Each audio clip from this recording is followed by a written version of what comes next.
বাইরে ভাই, এই যে দেখেন কানে ধরলাম। কানে কেন ধরলাম জানেন? আমার জীবনে আমি আর ইউটিউবে মনে হয় না শর্টস ভিডিও আপলোড করব। এখন বলবেন শর্টস ভিডিও আপলোড করবেন না, এটা আবার কানে দেওয়া লাগে নাকি? আসলে মানে শর্টস ভিডিও ডিলিট করতে গিয়ে আমার একটা ইউটিউব চ্যানেল মনিটাইজেশন চলে গেছে। বিষয়টা আপনাদেরকে খুলে বলি। আমার একটা ইউটিউব চ্যানেল আছে প্রায় ৩,০০০-এর উপরে সাবস্ক্রাইবার। ওটার মধ্যে আমি শর্টস ভিডিওর পাশাপাশি লং ভিডিও আপলোড করতাম। একটা সময় গিয়ে আমি শর্টস ভিডিও বেশি আপলোড করা শুরু করে দিয়েছিলাম। তখন আমার লং ভিডিওতে আরপিএম কমে যায়, মানে ইনকাম কমে যায়। ঠান্ডা লেগে গেছে, বাইরে প্রচণ্ড ঠান্ডা। এই রাত্র প্রায় ২টা ২:৩০ বাজে। এই টাইমে ভিডিও করেছি কারণ নিজের ভুলগুলা আপনাদের মাঝে তুলে দেওয়ার চেষ্টা করেছি। মূল গল্পে আসি। আমার ইউটিউব চ্যানেলে লং ভিডিওর পাশাপাশি আমি শর্টস ভিডিও আপলোড করতাম। হঠাৎ করে আমি শর্টস ভিডিও প্রচুর আপলোড করা শুরু করে দিই। সেই কারণে আমার শর্টস ভিডিওগুলো প্রচুর ভিউ হতে থাকে। আর ইনকাম খুবই কম শর্টসে, আপনারা জানেন। আর লং ভিডিওতে ভিউ একেবারে ডাউন হয়ে গিয়েছিল। তখন আমার ইনকাম একেবারে কমে গিয়েছিল। ভাবলাম যে আমি শর্টস ভিডিও আপলোড বন্ধ করে দিয়ে শর্টস ভিডিও আপলোড বন্ধ করে দিয়ে লং ভিডিও আপলোড করব। যেই কথা সেই কাজ, আমি লং ভিডিও আপলোড করে থাকি। কিন্তু বিগত সময়ে যে প্রচুর পরিমাণে শর্টস ভিডিও আপলোড করেছিলাম, সেই ভিডিওগুলো কন্টিনিউ ভিউ হতে থাকে। আমার লং ভিডিওগুলো ভিউ হয় না। তো আপনারা জানেন, আবারও বলতেছি, শর্টস ভিডিওতে ইনকাম খুবই কম। ১ মিলিয়নে $10 বা $8। আর আমার শর্টস ভিডিওগুলা ২ লাখ, ৩ লাখ, ৫০,০০০, ২০,০০০ ভিউ হতো, তার বেশি ভিউ হতো না। সে অনুপাতে আমার মাস শেষে ভালো একটা টাকা ইনকাম হতো না বিধায় আমি এই লং ভিডিও আপলোড করা শুরু করি। মূল ঘটনা বলি, লং ভিডিও আপলোড করার পরে আমার ভিউ নাই। হঠাৎ করে একদিন মাথার মধ্যে আসলো যে আমি যদি সব ধরনের শর্টস ভিডিওগুলো আমি ডিলিট করে দিই, তাহলে আমার যে ভিউয়ার্স আছে আমার যে ভিউয়ার্স আছে সেই ভিউয়ার্সগুলো এই শর্টস ভিডিওগুলো আমার চ্যানেলে আর পাবে না, আর ভিউও দেবে না। তারা আমার এই লং ভিডিওগুলো দেখবে। যেই কথা সেই কাজ, আমি শর্টস ভিডিওগুলো ডিলিট করতে শুরু করি এবং আমার লং ভিডিওগুলা আমি রেখে দেই। তার মধ্যে ১০-১৫টা লং ভিডিও আমি ডিলিট করি, যে ভিডিওগুলো আমার পছন্দ না, মানে এমনিতেই আপলোড করেছিলাম। তো এরকম করতে করতে প্রায় আমি ৭ থেকে ৮০০ ভিডিও ডিলিট করে ফেলি।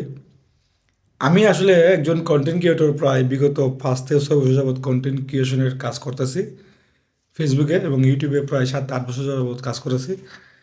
ইউটিউবে আমি তেমন একটা সফল না, আমি ফেসবুকে সফল আলহামদুলিল্লাহ। তো ইউটিউবে ব্যাপারে আমি তেমন একটা ঘাটাঘাটি করি না কোনো সময়। তারপরেও জানতাম যে ইউটিউবে আপনার রানিং একটা মনিটাইজেশন চ্যানেলের ভিডিও যদি হুট করে ডিলিট করা হয়, তাহলে ওয়াচ টাইম নেমে যাবে এবং ডাউন হওয়ার কারণে আপনার মনিটাইজেশন চলে যাবে। আমার এই কথাটা একদম মনে নেই। আসলে এটা মানে গর্ত আর কি। এটা, এই ঘটনাটা ঘটার পিছনে আমার ব্যর্থতা আছে। ব্যাপারটা হচ্ছে কি জানেন?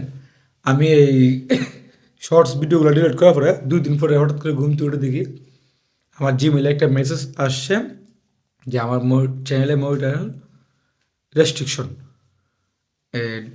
ইউটিউব স্টুডিওর মধ্যে ঢুকলাম, ঢুকার পরে দেখলাম যে আমার চ্যানেলে মনিটাইজেশন নাই। আমার তো মাথার মধ্যে আসমান ভেঙে পড়ছে, বুঝছেন? তখনকার সময় আমার মানে আমি অনুভব করলাম যা আমার ভুলের কারণে আমি এই আমার রানিং একটা চ্যানেল মনিটাইজেশন চলে গেছে। এই জন্যই কানে ধরছি, বুঝছেন? এই যে কানে ধরলাম, এই দেখেন কানে ধরলাম যে আর জীবনে আমি আমার কোনো চ্যানেলে, মানে বিশেষ করে আমার পার্সোনাল ২টা চ্যানেল আছে। মানে আমি বলি ঘটনাটা, আমার একটা হবিগঞ্জ বয় ট্রাভেলার একটা চ্যানেল আছে। ওই চ্যানেল আমি কোনো শর্টস ভিডিও এখন পর্যন্ত আপলোড করি নাই। আর যে চ্যানেলের আপনার এই মনিটাইজেশন চলে গেছে, আপনার সেই চ্যানেলে আমি আর এই কী বলে এটা শর্টস ভিডিও আপলোড করি না, করবো না মনে হয়। আমার অন্যান্য চ্যানেল আছে, একটা আছে সাইফুল মানি মাইন, ওইটার মধ্যে আমি shorts video plus long video upload করি, ওইটা দেখে আসবেন।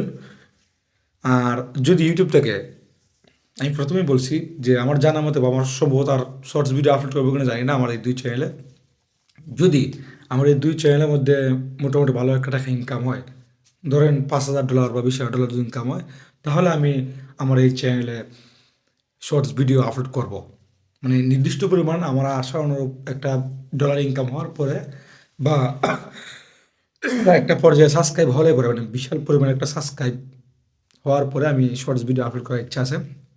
এখন জানি না এই ধারাবাহিকতা কতদিন বজায় রাখতে পারবো।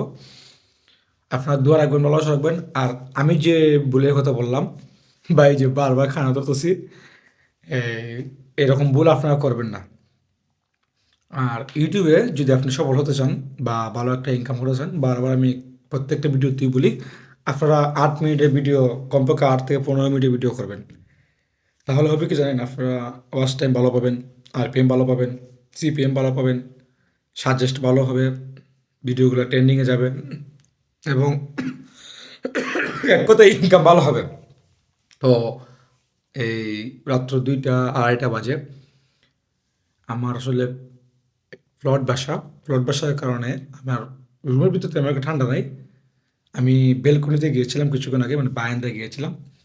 বারান্দায় যাওয়াতে এত ঠান্ডা, মানে বাইরের মধ্যে এত পরিমাণ কুয়াশা যে বলার মতো না। তো আসলে আমি গত 2 দিন আগে আমার ইভেন্ট ম্যানেজমেন্টের ব্যবসা আছে।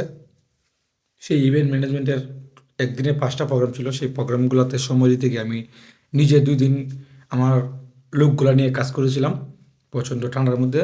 সেই কারণে আমার ঠান্ডা লেগে যায়। এই মাঝে মধ্যে কাশতেছি, আপনাদেরকে বিরক্ত করতেছি। আপনারা আসলে ক্ষমা সুন্দর দৃষ্টিতে দেখবেন। আর আমি ইউটিউবে সফল হতে চাই, বিশ্বাস করেন ইউটিউবে সফল হতে চাই। ইউটিউবে আমি মানে বস্তার বস্তার টাকা ইনকাম করতে চাই, বুঝছেন? আর সেই টাকা দিয়ে আমি এই বিশ্বের বিভিন্ন দেশে ঘুরতে চাই এবং মানবিক কাজগুলো করতে চাই, পরিবারকে সহযোগিতা করতে চাই, আমার পারিপার্শ্বিক যারা আছে, আশেপাশে যারা আছে, তাদেরকে সহযোগিতা করতে চাই, ধর্মীয় কাজ করতে চাই। যাই হোক, এই পর্যন্ত যারা আমার এই চ্যানেলটা সাবস্ক্রাইব করেছেন সবাইকে ধন্যবাদ। যারা এখনও সাবস্ক্রাইব করেন নাই, সবাইকে অনুরোধ করবো আপনারা আমার চ্যানেলটা সাবস্ক্রাইব করবেন। আমার কথা বলতে একটু সমস্যা হয়, এটা ছোটোবেলা থেকেই আমার কথা বললে আমার নাকের মধ্যে কথা লেগে যায়, মানে কথাটা অস্পষ্ট হয়, মানে স্পষ্ট হয় না, স্পষ্টই থেকে যায়।